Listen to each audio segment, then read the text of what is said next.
Okay, I haven't actually posted for a long time in terms of video content. I've been too busy with other things. Um, I guess of late, what I have been getting back into is um, development of Hubble harmonic balancer to get the VST support done, which I've haven't done anything serious on for about a year or so, but in the last 4 weeks I've actually been getting back into that because I really want to get it out of the way, and sort of a bit slow to go in to start off with because it takes a long time to get my head around where I was and the complexities of everything else that I have to do. But that's beside the point. Basically, this video is my response video, if you want to call it that, to a video that Andy Edwards posted on YouTube recently on the recording process, or his recording process, or maybe a more traditional recording process, one that isn't used that much anymore, whereby you have musicians recording stuff live in terms of like doing musical composition on the run, basically doing improv sessions and stringing together bits and pieces to make a complete track, and doing that stringing together in a DAW, a digital audio workstation, or as it was done in the past through tape splicing and multi-track tape when you were in the analog domain. I found it an interesting video to watch, particularly just from watching how he interacted with Will Allman, the bass player, who was there in the studio doing, I guess you call the compositional process on the fly, how they bounced ideas off of them. Sort of reminds me of a different video that I've seen in the past, recorded by Phil Collins on a VHS video of their 1983 self-titled album, the one that has Mama and Home by the Sea on it. He basically just did video recordings of their studio sessions, essentially showing how they put the tracks together, which was essentially the same sort of process. It's just a case of jamming. Although in their case, it was pretty much Mike Rutherford and Tony Banks doing most of the music jamming in the first case. Phil Collins sort of scatting to come up with vocal melody lines, but no words, and then they added the words later and also added his drum parts later. But yeah, the basic music structure was constructed via those improv sessions. But anyway, the video I'm talking about, what is it? I can actually show what it looks like in YouTube, or at least part of it. So it's basically this one here. Andy, is this fake? You tell me, with Will Allman on bass. What I actually did is I actually played that, well, right at the end of this, I don't know, somewhere around here or so. Yeah, you can see. He actually has a full edit of the entire track that he's put together. So a complete edit and rendered down and whatever. It's got the video covering it as well, which he plays back in full. And I basically just captured that on my computer, extracted the audio, and did some post-processing on it to bring up the fidelity, if you like, because to my mind, although I actually love the track that he actually came up with, or they came up with, love the structure, I don't love the presentation of it in terms of the sonics. So yeah, I basically captured that. Then I'll get this out of the way. Yeah, I did a filter with it with Harbor Harmonic Balancer. Before I discuss the, actually, yeah. I'll actually close this because I just want to open it without the filter applied. So if I just open the bass track.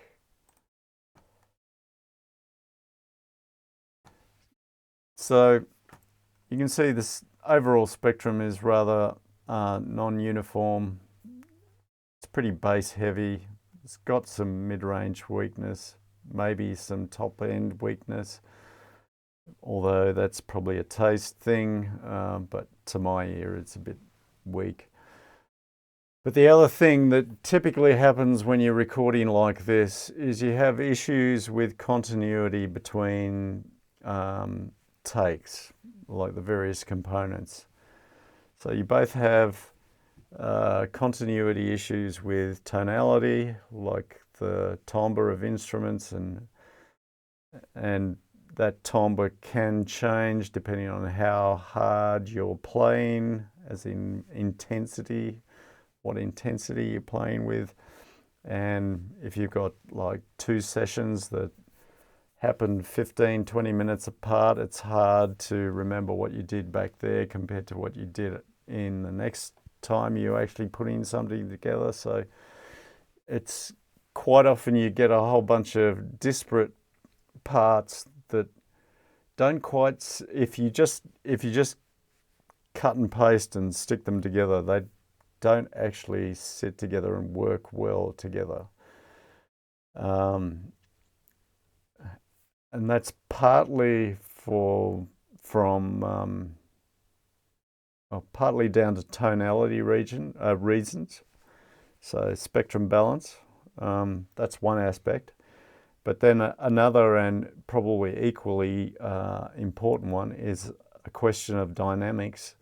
And when I'm talking about dynamics, I'm not talking about dynamics in a transient sense, like you would think about dynamics in terms of dynamics processing, like compression or limiting. I'm talking about dynamics in a music theory sense, where you're talking about, say, mezzo forte as opposed to fortissimo or forte or whatever, the dynamic level of a particular performance part of a track. So the problem I specifically have with this, like his original track, is that this part here, to my mind, is, in terms of music theory, like forte or fortissimo, whereas this is like mezzo forte or something like that. But in terms of how it actually sounds in the recording, it's inverted. So this part here sounds louder than this. In terms of overall RMS level, that's probably not the case, but how you need to gauge that is you focus on a particular instrument and how it sounds between one part and the other. So in my case, the most telling thing that I can focus on between these two parts, that main riff here and this part, is listening to the snare drum. Focus your attention to the snare drum, how loud it sounds between this part and this part. So I'll just play some of it through and you can hear.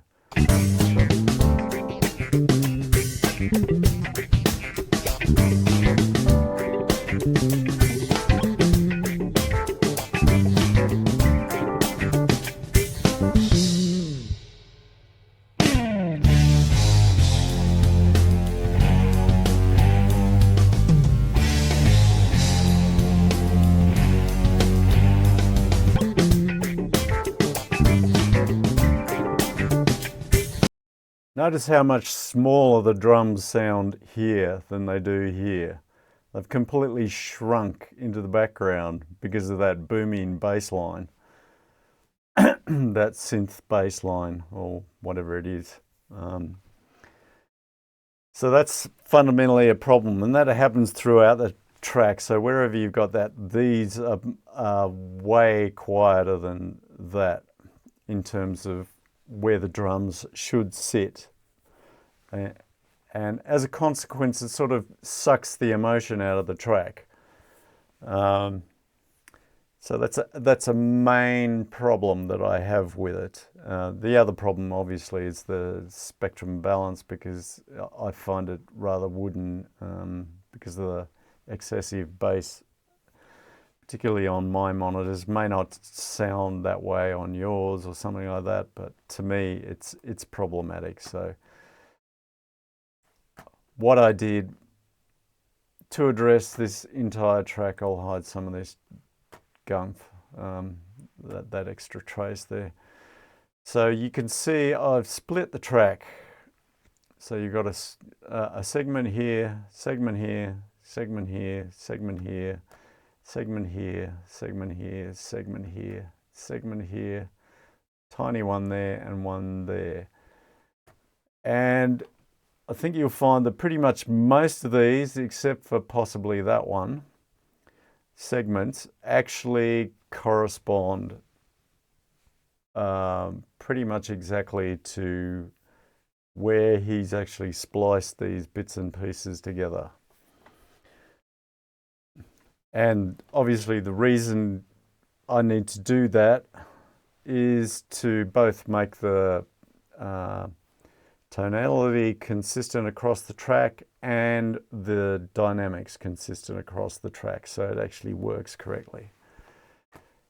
So obviously, if we look at the average spectrum here, you can see I've made it much more uniform than it was. It was quite pronounced here for the bass guitar. There's mid-range weakness here for some reason, not sure why, and top-end weakness that, well, to my mind, sounds like weakness. I lifted it a bit, but not a huge amount. I suppose right at the very top, it's quite a bit, but probably down here, we're talking about 3 or 4 dB, I suppose. In terms of dynamic issues, you can see by looking at the peak and average traces that the span between the two is pretty uniform across the entire spectrum, so there's no really pronounced dynamic issues that need addressing with peak taming as such, although I did actually use it in one place for a guitar, but it's within a segment. So now if I zoom in on individual segments, see the very first intro part here.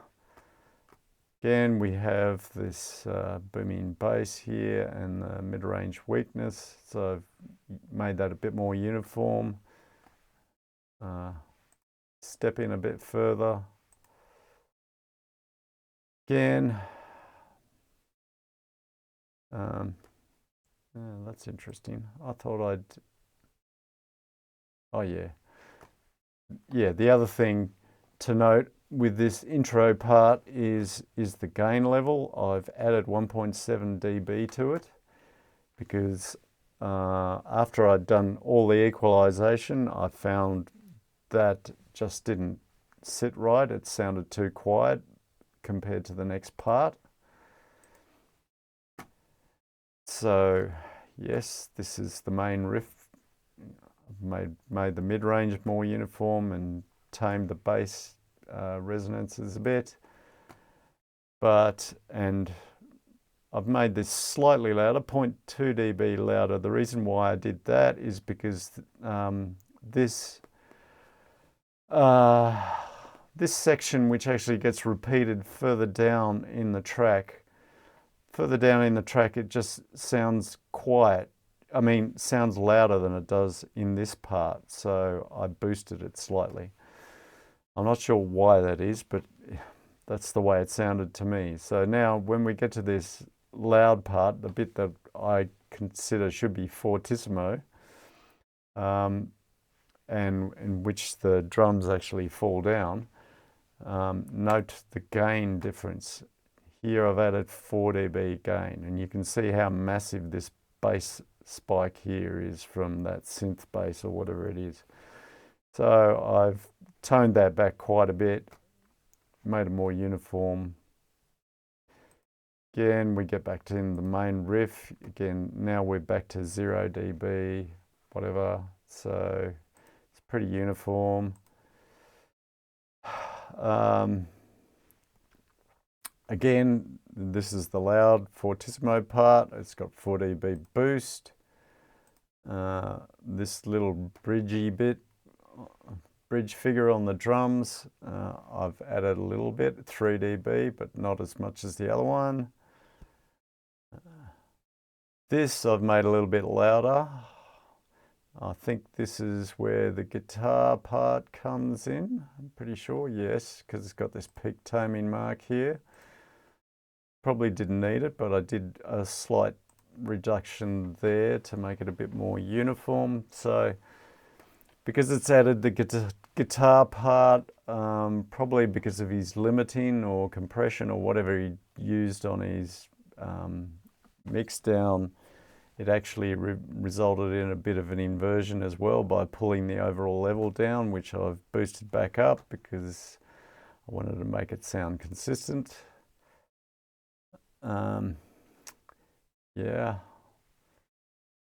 that again is slightly boosted, but not to the same degree. That's that tiny little bit which has a little bit of boosting, a little bit of taming in the bass to make it sound more timbrally consistent with the next part. And then the outro, which here I've added 5 dB. So I boosted it an extra 1 dB because it's the most intense part of the track and I wanted it to sound the most intense. So if we want to listen to those transitions, I guess I can play them right now. So.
So hopefully you can hear from that the volume level and intensity on that snare drum is a lot more consistent across the entire track. So basically I've rendered that out. I didn't leave it there obviously because I typically like to add early reflections and room ambience in terms of reverb tail to it. So I actually created a session in Cubase to add that. So basically that's the video. original audio, which I've muted because I'm not using. I've got two 5.1.4 tracks that I've put left and right of my processed audio from Harbel Harmonic Balancer in here. Within, I'll get that out of the way. Within that, I have a Dynamics processor instance, but it's not doing any compression. It's just doing transient limiting. And I've got spatial panner, which has the left and right channels here, my virtual listener here in my virtual space. And this all gets routed to my 5.1.4 mix, which has, I put in a multiband gate to get rid of some noise at the beginning and the ending of the track. I've got my synthetic space, a relatively small space with a relatively short RT60 and a pretty low reverb level because I didn't want to muddy in the track that much. Just add a shimmer of room to it, I guess. Then I have my Redux plugin that actually takes my 5.1.4 mix and renders it down to stereo. And then I've got my limiter. And that's pretty much it. So the question then is, what does it actually sound like? I just want to make sure that I'm still doing... Yes, I am. I'm pretty sure I've got that on. So, what does it sound like? I'll just put that up there. And you can be the judge. I don't know whether you'd, I suppose, can ask the same question as Andy did. Is this fake? Is this faking it? Well, I guess it is faking a real environment because it's synthesized, and I'm synthesizing the equalization, so I guess there is some fakery to it, but how do you feel about it?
Well, there you go. What do you think? Comments, whatever, anything welcome. Comments, criticisms, whatever. Anyway, it was just something I felt I needed to do. Yeah, I really enjoy the track now that it sounds the way I like to hear it. But I'll leave it at that.